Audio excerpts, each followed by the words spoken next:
Hi hello ವೀಕ್ಷಕರೇ, ಎಲ್ಲರೂ ಹೇಗಿದ್ದೀರಾ? ಎಲ್ಲರೂ ಚೆನ್ನಾಗಿದ್ದೀರಾ ಅಂದ್ಕೊತೀನಿ.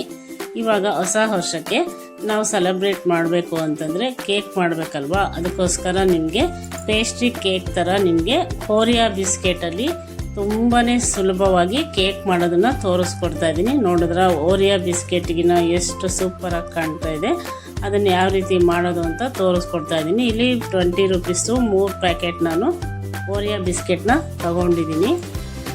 ಇದು ತುಂಬಾ ಸುಲಭ, ಮಕ್ಕಳಿಗಂತೂ ತುಂಬಾ ಇಷ್ಟ ಆಗುತ್ತೆ. ಕೇಕು ದೊಡ್ಡವ್ರಿಗೂ ಇಷ್ಟ ಆಗುತ್ತೆ. ಕೇಕ್ ಅಂದರೆ ಯಾರಿಗೆ ತಾನೇ ಇಷ್ಟ ಆಗಲ್ಲ ಹೇಳಿ? ನಾವೇನೇ ಸೆಲೆಬ್ರೇಟ್ ಮಾಡಬೇಕು ಅಂತಂದರೆ ನಮಗೆ ಕೇಕ್ ಬೇಕಲ್ವಾ? ಅದಕ್ಕೋಸ್ಕರ ತುಂಬ ಸುಲಭವಾಗಿ ಮನೆಯಲ್ಲೇ ಯಾವ ಥರ ಕೇಕ್ ಬೇಕು ಅಂತ ಮಾಡೋದು ಯಾವ ಥರ ಅಂತ ತೋರಿಸ್ಕೊಡ್ತಾ ಇದ್ದೀನಿ ನೋಡಿ. ಇವಾಗ ಸಪ್ರೇಟ್ ಮಾಡ್ಕೊತಾ ಇದ್ದೀನಿ. ಒಳಗಡೆ ಈ ಥರ ಕ್ರೀಮ್ ಇರುತ್ತೆ ಬಿಸ್ಕೆಟ್ ಒಳಗಡೆ, ಅದನ್ನು ಸಪ್ರೇಟ್ ಮಾಡ್ಕೋಬೇಕು. ಈ ಥರ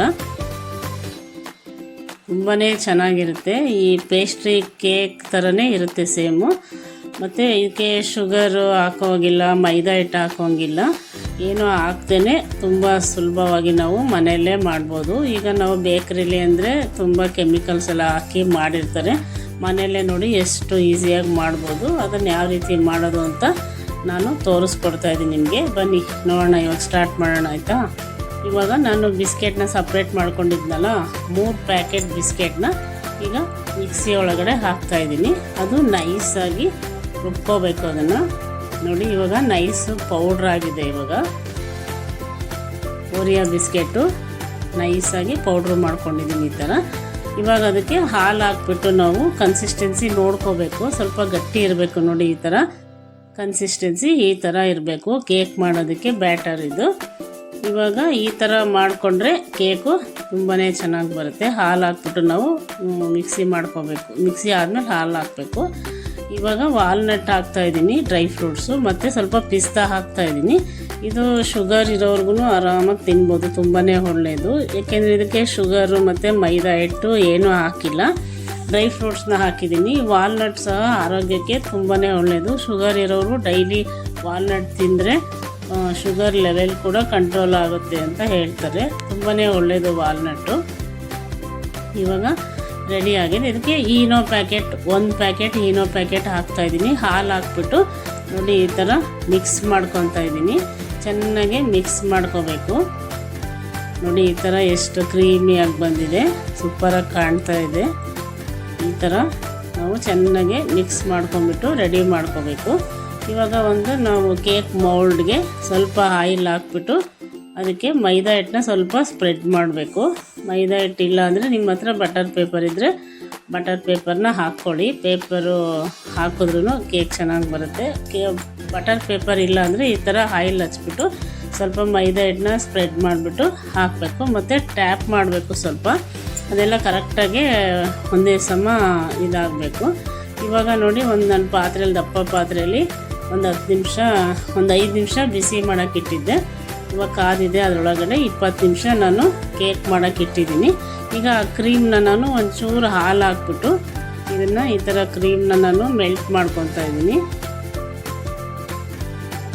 ಇದು ಮೆಲ್ಟ್ ಮಾಡ್ಕೊಂಡ್ಬಿಟ್ಟು ಅದನ್ನು ನಾವು ಈ ಕೇಕ್ ಆದಮೇಲೆ ಮಧ್ಯ ಕಟ್ ಮಾಡಿಬಿಟ್ಟು ಅದ್ರ ಮೇಲ್ಗಡೆ ಹಾಕೋಕ್ಕೋಸ್ಕರ ಈ ಥರ ಮಾಡ್ಕೋತಾ ಇದ್ದೀನಿ. ಇದರಲ್ಲಿ ವೈಟು ಬರುತ್ತೆ ಮತ್ತು ಇದು ಚಾಕ್ಲೇಟ್ದು ಬರುತ್ತೆ ನೋಡಿ. ಇವಾಗ ಬೆಂದಿದೆಯಾ ಅಂತ ನೋಡೋಣ ಬನ್ನಿ. 20 ನಿಮಿಷ ಆಗಿದೆ. ಇವಾಗ ಒಂದು ಟೂತ್ ಪಿಕ್ಕಲ್ಲಿ ನಾವು ಮಧ್ಯ ಈ ಥರ ಇಟ್ಬಿಟ್ಟು ನೋಡಿದ್ರೆ ಬೆಂದಿದೆ, ಚೆನ್ನಾಗೇ ಬೆಂದಿದೆ. ಮಧ್ಯದಲ್ಲೂ ಸಹ ಇಟ್ಟು ನೋಡಬೇಕು. ಮಧ್ಯ ಬೆಂದಿಲ್ಲ ಅಂದರೆ ಇನ್ನೂ ಒಂದು 5 ನಿಮಿಷ ಇಡಬೇಕು, ಪರವಾಗಿಲ್ಲ, ಬೆಂದಿದೆ ಬೇಗನೆ. 20 ನಿಮಿಷಕ್ಕೆ ನಮ್ಮ ಕೇಕು ರೆಡಿಯಾಗಿದೆ. ಇವಾಗ ಅದನ್ನು ಒಂದು 10-15 ನಿಮಿಷ ಕೂಲಾಗೋಕ್ಕೆ ಇಡಬೇಕು. ಇವಾಗ ಕೂಲ್ ಆಗಿದೆ. ನಾನೊಂದು ಪ್ಲೇಟ್ ಮೇಲೆ ಈ ಥರ ತಕ್ಕೊತಾ ಇದ್ದೀನಿ ನೋಡಿ. ಎಷ್ಟು ಸ್ಪಾಂಜಿಯಾಗಿ ಬಂದಿದೆ ಕೇಕು. ಈಗ ಮೇಲ್ಗಡೆದೆಲ್ಲ ಸ್ವಲ್ಪ ಅದು ಉಬ್ಬಿರುತ್ತೆ, ಅದಕ್ಕೋಸ್ಕರ ಅದನ್ನೆಲ್ಲ ತಕ್ಕೊಂಬಿಟ್ಟು ನಾನು ಅದರಲ್ಲೇ ಡೆಕೋರೇಟ್ ಮಾಡ್ತಾ ಇದ್ದೀನಿ.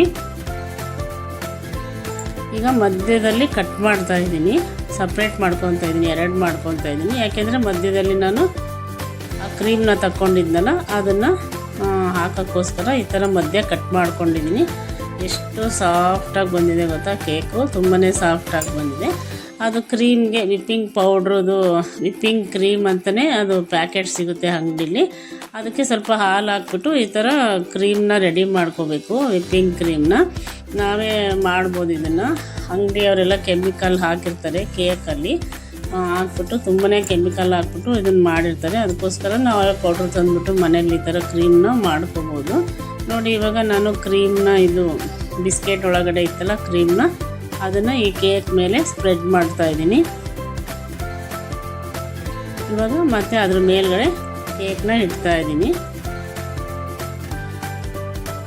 ನೋಡಿ ಇವಾಗ ವಿಪ್ಪಿಂಗ್ ಕ್ರೀಮ್ ರೆಡಿ ಆಗಿದೆ. ಈಗ ಇದ್ರ ಮೇಲ್ಗಡೆ ನಾನು ಸ್ಪ್ರೆಡ್ ಮಾಡ್ತಾಯಿದ್ದೀನಿ. ನಾವು ಈ ಥರ ಮಾಡೋದ್ರಿಂದ ಇದರಲ್ಲೇನು ಕೆಮಿಕಲ್ ಇರಲ್ಲ, ಬಟ್ ಅಂಗಡಿಲೆಲ್ಲ ತುಂಬಾ ಕೆಮಿಕಲ್ ಹಾಕ್ಬಿಟ್ಟು ಮಾಡಿರ್ತಾರೆ. ನೋಡಿ ಫುಲ್ ಈ ಥರ ನಾನು ಈ ಕೇಕ್ ತುಂಬ ಫುಲ್ಲು ಸ್ಪ್ರೆಡ್ ಮಾಡಿದ್ದೀನಿ. ಈ ಪೇಸ್ಟ್ನ ವಿಪ್ಪಿಂಗ್ ಕ್ರೀಮ್ನ ಈ ಥರ ಫುಲ್ ರೆಡಿ ಮಾಡಿದ್ದೀನಿ. ಈಗ ನಾನು ಏನು ಮೇಲ್ಗಡೆ ತಗೊಂಡಿದ್ನಲ್ಲ ಕಟ್ ಮಾಡಿದ್ನಲ್ಲ ಅದನ್ನು ಇದ್ರ ಮೇಲ್ಗಡೆ ಸ್ಪ್ರೆಡ್ ಮಾಡ್ತಾಯಿದ್ದೀನಿ. ಇನ್ನೊಂಥರ ಡೆಕೋರೇಟ್ ಮಾಡಿದ್ರೆ ತುಂಬಾ ಚೆನ್ನಾಗಿ ಕಾಣುತ್ತೆ. ನಾನೇ ಈ ಥರ ಐಡಿಯಾ ಓಡಿಸ್ಬಿಟ್ಟು ಮಾಡಿದೆ. ಪೇಸ್ಟಿ ಕೇಕ್ ಥರನೇ ಕಾಣ್ತಾಯಿದೆ ನೋಡೋಕ್ಕೆ. ಖಂಡಿತ ನೀವು ಒಂದ್ಸಲ ಮನೇಲಿ ಟ್ರೈ ಮಾಡಿ ನೋಡಿ, ತುಂಬಾ ಚೆನ್ನಾಗಿ ಬರುತ್ತೆ ಈ ಥರ ಕೇಕು. ಮತ್ತು ಯಾವ ಬಿಸ್ಕೆಟಲ್ಲಾದ್ರೂ ನಾವು ಮಾಡ್ಬೋದು. ಮೈದಾ ಹಿಟ್ಟು ತಿನ್ನದೇ ಇರೋರು ಈ ಥರ ಬಿಸ್ಕೆಟ್ಗಳಲ್ಲಿ ಕೇಕ್ನ ಮಾಡಿಕೊಂಡು ತಿನ್ಬೋದು. ತುಂಬಾ ಸುಲಭವಾಗಿ ಮನೆಯಲ್ಲೇ ಯಾವುದೂ ಕೆಮಿಕಲ್ ಇಲ್ಲದೇ ನಾವು ಮಾಡ್ಕೋಬೋದು.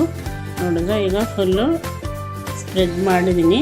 ಮೇಲ್ಗಡೆ ನಾವೇನು ಕಟ್ ಮಾಡಿದ್ವಲ್ಲ ಅದನ್ನು ಸ್ಪ್ರೆಡ್ ಮಾಡಿಬಿಟ್ಟು ಸ್ವಲ್ಪ ಫ್ರೂಟಿನ ಮೇಲ್ಗಡೆ ಹಾಕಿದ್ದೀನಿ. ನೋಡಿದ್ರೆ ಒಳ್ಳೆ ಎಷ್ಟು ಚೆನ್ನಾಗಿ ಕಾಣ್ತಾಯಿದೆ ಅಂದರೆ ಸೂಪರಾಗಿ ಕಾಣ್ತಾಯಿದೆ. ಮತ್ತು ಟೇಸ್ಟ್ ಅಂತೂ ಅಷ್ಟೇ ಸೂಪರಾಗಿತ್ತು.